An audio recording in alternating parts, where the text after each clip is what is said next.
Who's that fuck dude with the funny eye at the beginning? Cyclops his name was, wasn't it? Cyclops.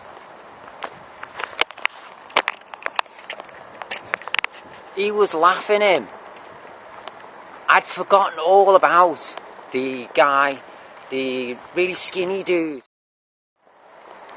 who's on all the posters. I forgot. The one he was in Need for Speed. That's the only other movie I've seen him in. He's on all the posters together with the coloured girl and obviously Daniel Craig. The three of them are featured in all the posters. I completely, like I say, forgotten about him. It was great the way he just came out of nowhere in the movie, and it being a 12A, I think it suffered towards the end, where basically about 10 minutes towards the end onwards, I think it suffered slightly, where Bond and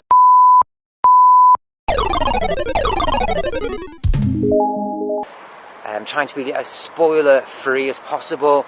I think it suffered slightly with it being 12A. It should have been a 13, at least a 13. The need for bums on seats, I think, it was the only detraction in regards to my points for the movie. And that was my only grief.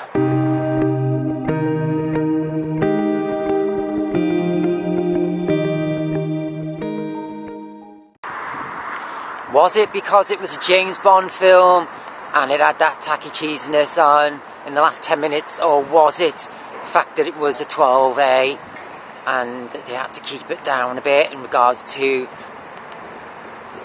the blood and the level of violence in that last 10 minutes? Now it's still less than 24 hours since I've seen the movie. I'm thinking it could have been just simply because it was a James Bond movie. Why that was toward the end. It was so full on all the way through. You will find that yourself. It's just full on from the word go.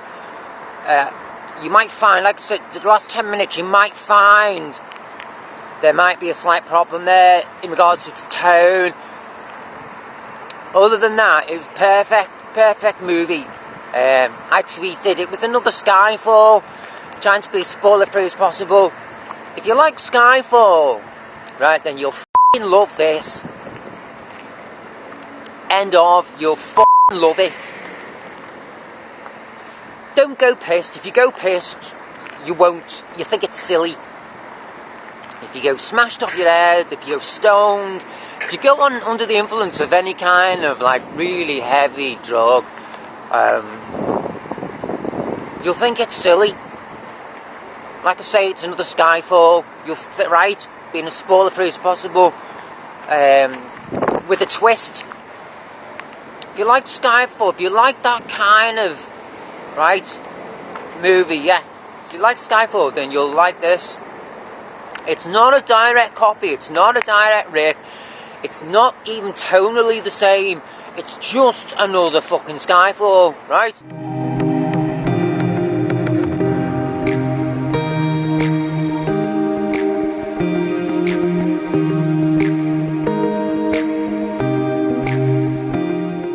There's a pre-credits segment. I'll say segment because it's quite a piece. It's a narrative running there. The theme tune, the traditional intro which we get, and that I don't recognise it, but it was lovely. Again, had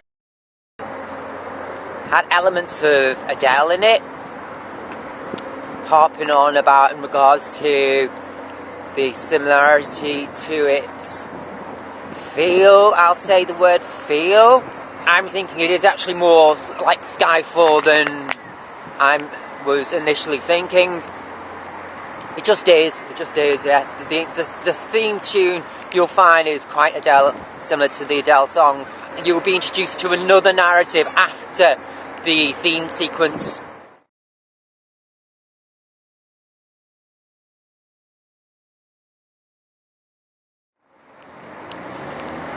It's just like as if the introductory, the pre-theme sequence segment wasn't enough for you as a viewer. It's like, that's not enough for us.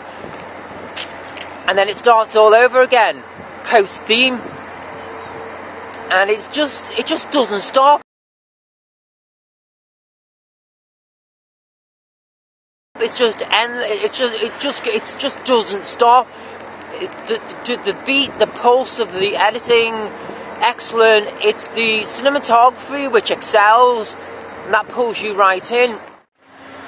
You'll find it's a very different movie than Spectre. I watched Spectre on Wednesday night in my home. Went to see No Time to Die on the Thursday, and now I'm recording this Friday afternoon. It's very different to Spectre. Why do I say that? It just is. Spectre took its time with panning set pieces right from the get-go, and it virtually stayed like that. Pulling on the narrative and the characters within.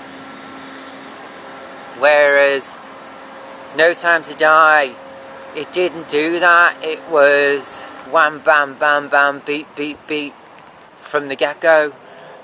The segment prior to the theme, that real lavish segment piece, that was as thrilling as any horror movie. You'll find that will completely unnerve you. Like, if you're in a really good cinema with the sound system's really nice, you'll enjoy that opening segment. Wonderful opening segment. I was on the edge of my seat just watching that. You'll find you are. And like I say, as if that wasn't enough,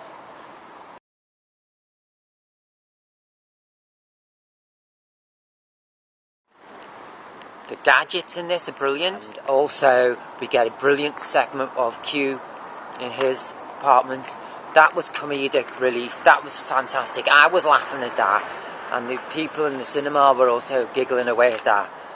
You'll find his character will open right up for you. And I remember reading an article recently saying that he was wanting to continue with the franchise, the movie franchise. And that's why now. I know why he said that. In Spectre, it was touched on that he had cats. And he liked to cook and stuff. In this movie, we actually see it. There's not more of his character in time. Because in Spectre, he was great. Because he had that brilliant part where he was in the cable car.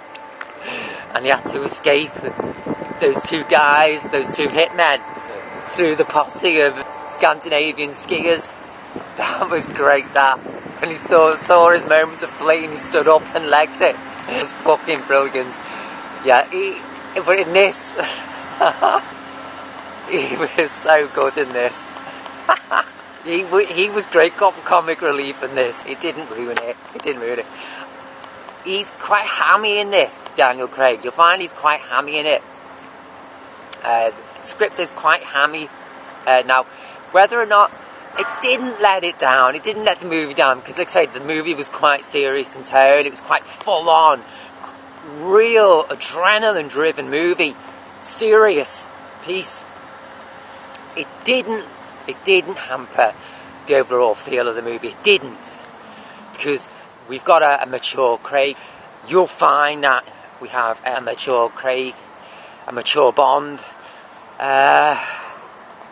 Didn't hamper it. It didn't. It was so close. It was on a nice edge. I found if it had gone just slightly a little bit more, it could have been too comedic. The elements of hamming in the script, it was there all right. You'll find it's there in some of the lines Craig has. Unmistakably there. But I could forgive it. You may as well. You may. Moneypenny's great. She's great. The actress playing her, I found, was brilliant. I think the actress playing her, I think she's well cast in the role as Craig's Moneypenny. Not so much Bond's Moneypenny, but Craig's Moneypenny. I think they work really well together. I'm still trying to keep spoiler free as to who's going to continue on with the movie franchise, as to what characters may well continue on in the next movie. Again, I'm trying to keep it spoiler free, so I'm not going to say anything further down there. Full stop that. Just brilliant gadgets. You'll find real slick gadgets in this movie. As mature in the waiting for us to see it. 18 months apparently it's been before we could see it. So it was in the vault for 18 months before we could see it. Real slick gadgets. It probably would have looked even slicker if we'd have seen the movie 18 months ago. But still really well slick gadgets, set of gadgets Q had. The plane, the aeroplane, the air piece.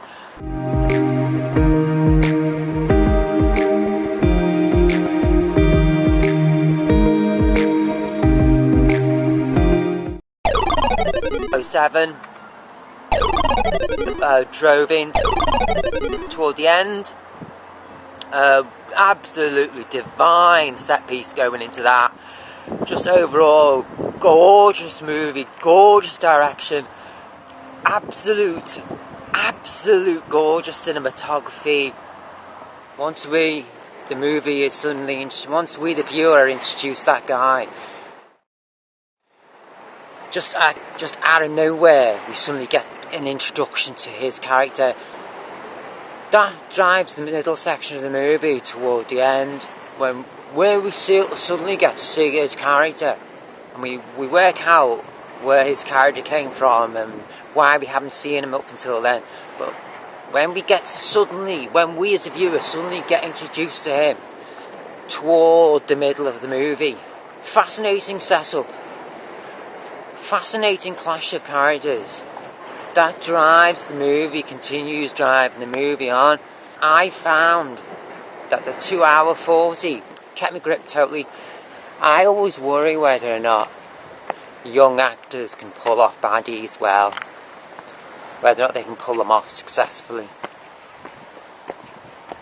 I found he was chilling, an extremely chilling baddie. Now, whether I felt threatened by him or just his henchmen is another question. You may find that also a real psychopath he is. Chilling psychopath. Not physically, no physical threat. You don't feel physically threatened by him. It's more about what his mind can do. That's the threat by that character. It'll draw you right in as a viewer, and it'll hold you right until the very end, completely holding you like the pages of a book. When you get a good book, and it'll make you turn each page as you're reading each page, and it'll make you want to turn each page. Well, the design of this movie is set up so that's how its finale is. And you won't see nothing coming at all as a viewer, because you'll be so gripped in what you're seeing, in all the information you're digesting. That is where this movie excels, in its design, in its direction. It stops your mind from wandering as to what's going to happen next. It actually keeps your attention, so you're not wondering what's going to happen next. So when it does finally come to a head, the movie, you're really there in its grip, able to enjoy it. As to whether or not you do enjoy it as a viewer, I did.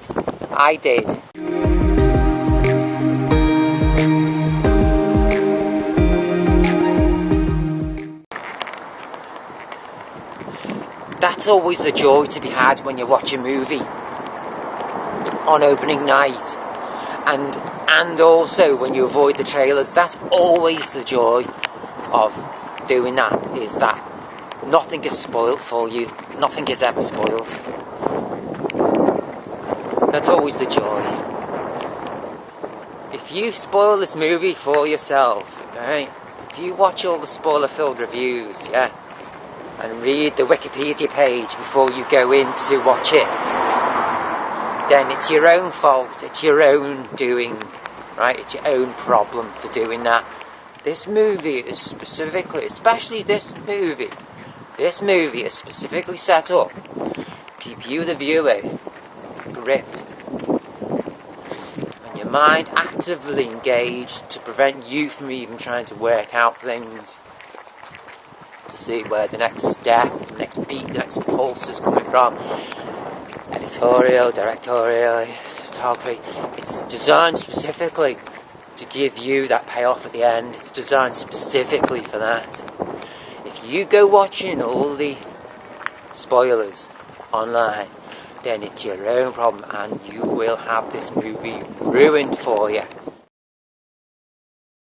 There is a twist to it, overhanging twist to it. Watch this in the cinema house. It's specifically set up that way, this movie is. It just is. That's my opinion.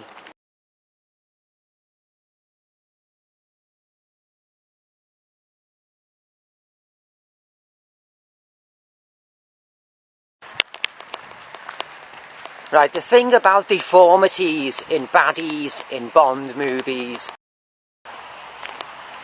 specifically Bond movies, the minute I thought, oh, here we go.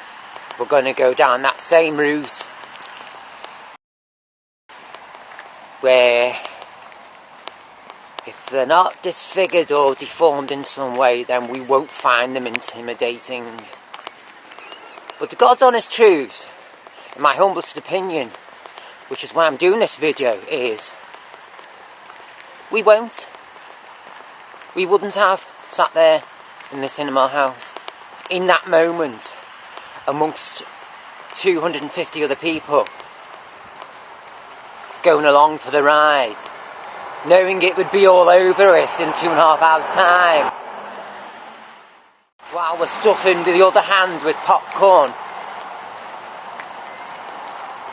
We just wouldn't. I wouldn't have. Even though I did have that thought, and probably everyone probably had that same thought. Oh, here we go.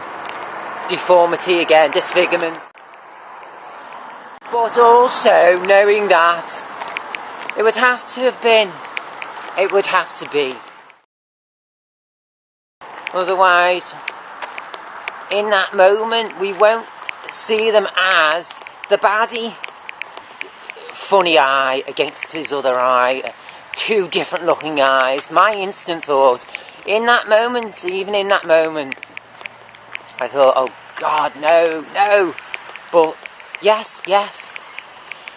And there you go, voila. I think, honestly, at the end of the day, it is a very difficult one, in my opinion, as a movie-going member of the public. As much as I want to be treated equally in my life, my daily life, I think it is a fine line with making movies. I think it is a very fine line, but I think it's a line which has to be trodden and perhaps gone over. Otherwise, the magic of movies wouldn't exist. It's a very difficult one. Having to offend, to appease, to please.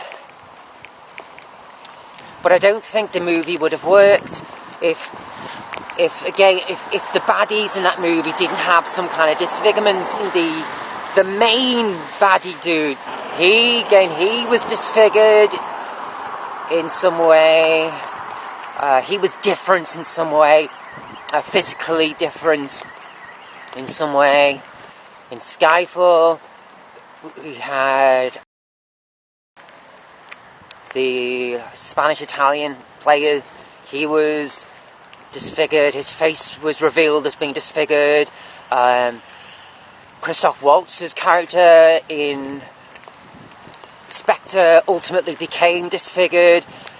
Bond has had a history of having disfigured baddies, but ones which work and work successfully.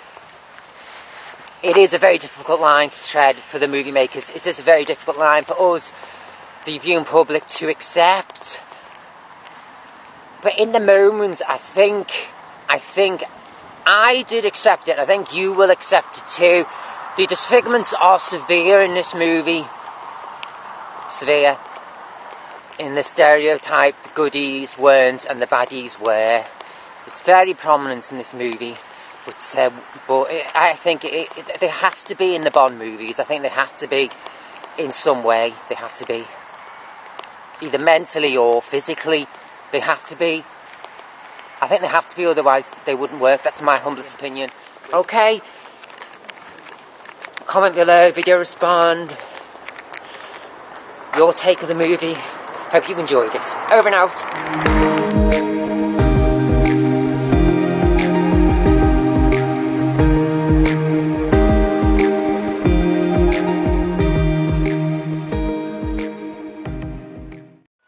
One time to the one time.